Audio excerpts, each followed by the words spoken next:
ॾिसो जवान बाबा, असां आहियूं मोहबती माण्हू ऐं मां न चाहींदुसि त मुंहिंजे ॻोठ जो सुख ऐं चैन बर्बाद थिए। ॾिसो, तव्हांजा वॾा हिते आया, असां हुननि खे जीअ में जायूं ॾिनियूंसीं, पंहिंजे अखियुनि ते विहारियोसीं, हुननि जी इज़त कईसीं, हुननि खे रोज़गार सां लॻायोसीं। अहिड़ी का बि ॻाल्हि न थींदी रेस। तव्हां बस बस, असांजे जेको विच में ॻाल्हाईंदो आहे ॾाढी कावड़ ईंदी आहे असांखे, पर छा कयूं, असां आहियूं मोहबती माण्हू, इन करे पहिरीं ग़लती समझी दरगुज़र कयां थो। ऐं हा, भुलिजी कॾहिं वरी अहिड़ी ग़लती न कजांइ। माफ़ी ॾिनव रेस, महिरबानी, आइंदा अहिड़ी ग़लती न थींदी। हा,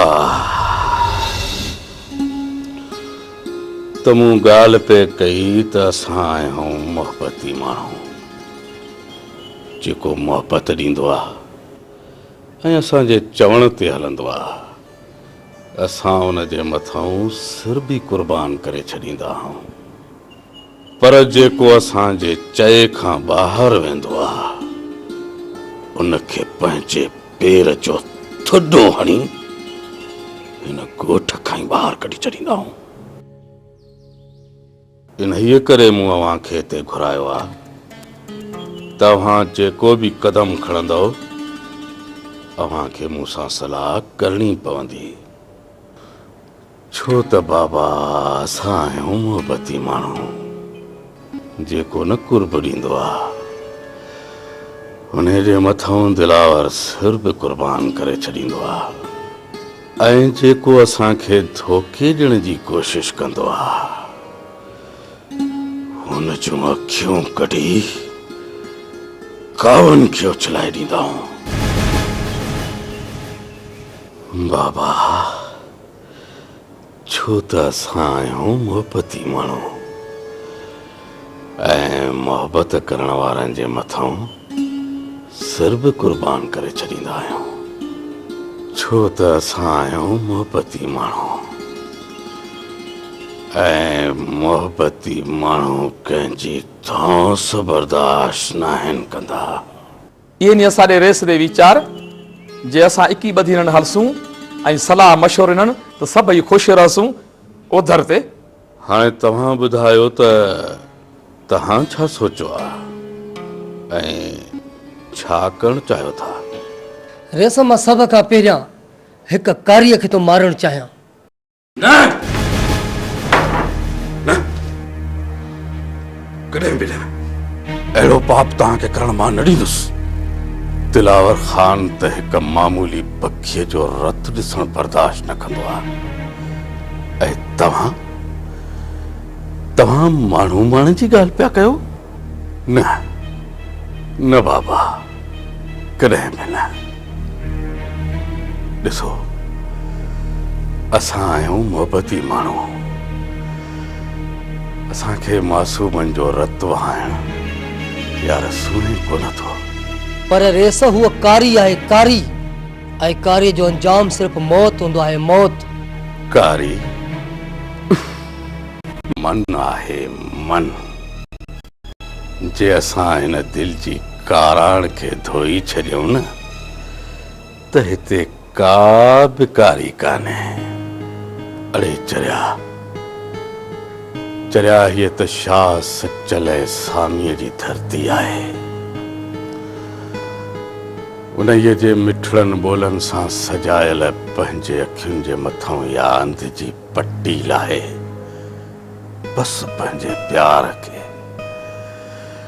त तोखे हर तरफ़ शाह सचल ऐं सामीअ जो वायूं गूंजंदे नज़र ईंदियूं। चरिया,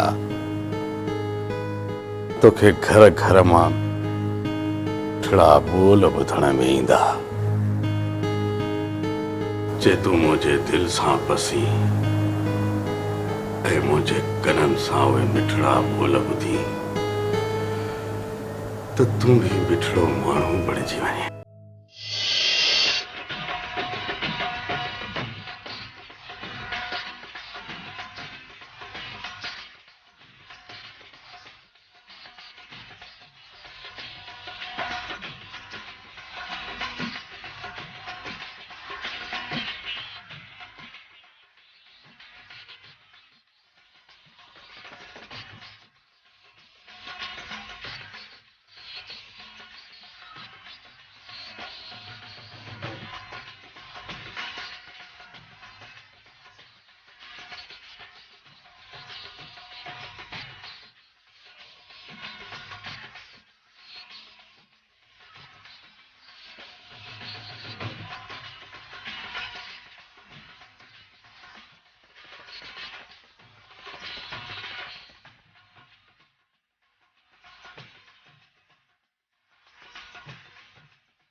इन्हीअ करे ई त चवां थो त हिन धरतीअ खे गोलियुनि जो पख न बणायो। सिर्फ़ हिकु चकर मोहबती ऐं मिठड़ा माण्हू थी ॾिसो, तव्हांखे एॾो त सुकून मिलंदो जो हीअ धरती तव्हांखे जन्नत जे मिसल लॻंदी।